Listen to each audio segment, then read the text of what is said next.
अस्सलाम वालेकुम dear viewers, मैं हूं Waheed Wazir. Welcome to my YouTube channel. तो इस वीडियो में हम डिस्कस करने वाले हैं साइटोप्लाज्म। तो पहले हम लेते हैं एटिमोलॉजी को।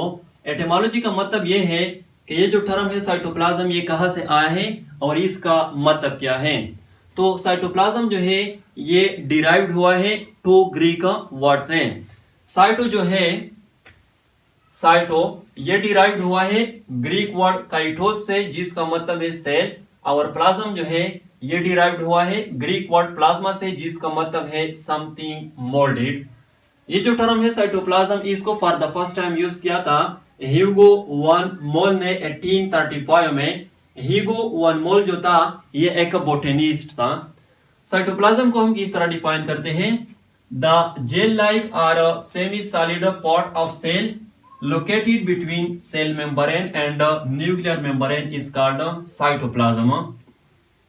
साइटोप्लाज्म जो है ये जेल लाइक और सेमी सॉलिड पार्ट है सेल का, जो कि सेल मेम्ब्रेन और न्यूक्लियर मेम्ब्रेन के दरमियान लोकेटेड होता है।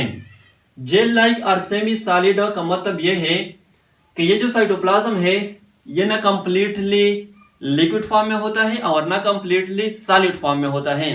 यानी साइटोप्लाज्म के जो कैरेक्टरिस्टिक होते हैं वो ना कंप्लीटली लिक्विड लाइक होते हैं और ना कंप्लीटली सॉलिड लाइक होते हैं। तो इसलिए हम कहते हैं कि साइटोप्लाज्म जो है ये जेल लाइक और सेमी सॉलिड पार्ट है सेल का। फॉर एग्जांपल ये एक एनिमल सेल है, ये इसका सेल मेम्ब्रेन है और ये न्यूक्लियस है। न्यूक्लियस का ये जो मेम्ब्रेन है इसको हम कहते हैं न्यूक्लियर मेम्ब्रेन। तो न्यूक्लियर मेम्ब्रेन से लेकर यहां तक सेल मेम्ब्रेन तक ये जो पार्ट है सेल का, इसको हम कहते हैं साइटोप्लाज्म। और ये जेल लाइक और सेमी सॉलिड पार्ट होता है सेल का। कैरेक्टरिस्टिक ऑफ साइटोप्लाज्म की बात करते हैं तो फर्स्ट जो कैरेक्टरिस्टिक है वो ये है कि cytoplasm is a semi solid in nature. Already मैं बता चुका हूं कि साइटोप्लाज्म जो है ये जेल लाइक और सेमी सॉलिड पार्ट होता है सेल का।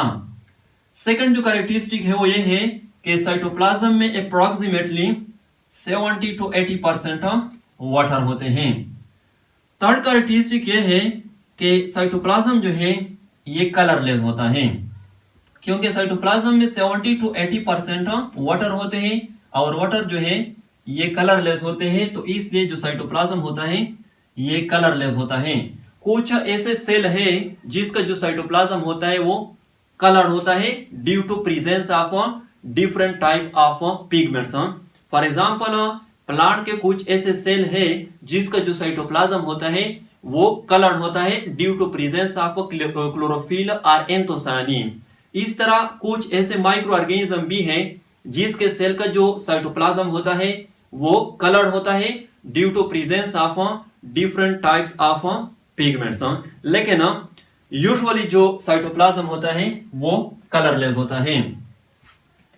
फोर्थ कैरेक्टरिस्टिक ये है कि साइटोप्लाज्म जो है ये ट्रांसपेरेंट होता है। ट्रांसपेरेंट का मतलब ये है कि साइटोप्लाज्म पर लाइट जो है वो पास हो सकता है। और ये जो कैरेक्टरिस्टिक है यानी साइटोप्लाज्म का ट्रांसपेरेंट होना, ये साइंटिस्ट के लिए बेनिफिशियल है, क्योंकि फिर जो साइंटिस्ट होते हैं वो साइटोप्लाज्म के इनसाइड जो सेल ऑर्गेनेल्स होते हैं उसको इजीली स्टडी कर सकते हैं। फिफ्थ कैरेक्टरिस्टिक ये है कि act as a stored house. ये जो साइटोप्लाज्म होता है ये एक्ट करता है एज अ स्टोरेज साइट, क्योंकि साइटोप्लाज्म में डिफरेंट टाइप के मॉलिक्यूल जो है वो स्टोर होते हैं, वो मौजूद होते हैं। For example glucose, fatty acid, minerals, ions etcetera. तो साइटोप्लाज्म जो है ये एक्ट करता है as a storage site. Six जो कैरेक्टरिस्टिक है वो ये है कि साइटोप्लाज्म डायनेमिक इन नेचर। याद रखे ये जो साइटोप्लाज्म होता है चूंकि इसमें 70 to 80% वाटर होते हैं, इसलिए ये स्टैटिक नहीं होता, ये डायनेमिक होता है, कॉन्स्टेंटली मोशन में होता है और साथ साथ अपनी शेप को भी चेंज कर सकता है। साइटोप्लाज्म के टू मेन पार्ट्स हैं, एक होता है सॉल्युबल पार्ट और दूसरा होता है इनसॉल्युबल पार्ट। सॉल्युबल पार्ट को साइटोसोल भी कहा जाता है। ये जो सॉल्युबल पार्ट होता है ये मुश्तमिल होता है वाटर पर, आयंस पर, ग्लूकोज पर, अमीनो एसिड पर, न्यूक्लियोटाइड्स पर, सॉल्युबल एंजाइम पर, सॉल्युबल प्रोटीन्स पर एटसेट्रा।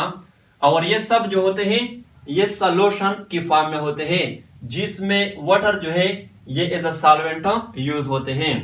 जो इनसॉल्युबल पार्ट होता है ये मुश्तमिल होता है सेल ऑर्गेनेल्स पर, for example endoplasmic reticulum, Golgi apparatus, mitochondria, lysosome, cytoskeleton etcetera.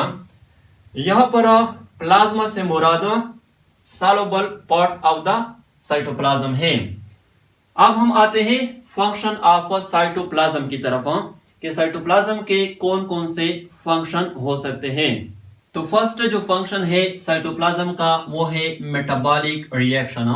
Cytoplasm जो है ये सेंटर है डिफरेंट मेटाबॉलिक रिएक्शन का, फॉर एग्जांपल ग्लाइकोलाइसिस है, लिपिड मेटाबॉलिज्म है, प्रोटीन सिंथेसिस है, सिट्रिक एसिड साइकिल है एटसेट्रा। तो ये सब कहां पर होते हैं? साइटोप्लाज्म में होते हैं। सेकंड जो फंक्शन है वो है स्ट्रक्चरल सपोर्ट।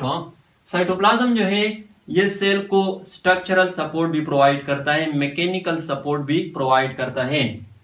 थर्ड जो फंक्शन है वो है इंट्रासेलुलर ट्रांसपोर्ट। इंट्रासेलुलर ट्रांसपोर्ट का मतलब ये है कि सेल के इनसाइड मटेरियल की जो ट्रांसपोर्ट होती है एक जगह से दूसरी जगह, उसमें भी साइटोप्लाज्म रोल प्ले करता है। फोर्थ जो फंक्शन है वो है act as a storage site. इसको मैं ऑलरेडी कैरेक्टरिस्टिक में बता चुका हूं कि साइटोप्लाज्म जो है ये एक्ट करता है as a store house, as a storage site. यानी साइटोप्लाज्म में डिफरेंट मॉलिक्यूल जो है वो स्टोर होते हैं। फिफ्थ जो फंक्शन है वो है सिग्नल ट्रांसडक्शन। सिग्नल ट्रांसडक्शन का मतलब ये है कि एक्सटर्नल इन्वायरमेंट से, आउटर इन्वायरमेंट से जो सिग्नल आते हैं सेल को, जो स्टिमुली आते हैं सेल को, साइटोप्लाज्म उस सिग्नल के मुताबिक रिस्पांस देती है। तो ये था साइटोप्लाज्म। आई होप आप लोगों को वीडियो अच्छी लगी होगी। Thank you.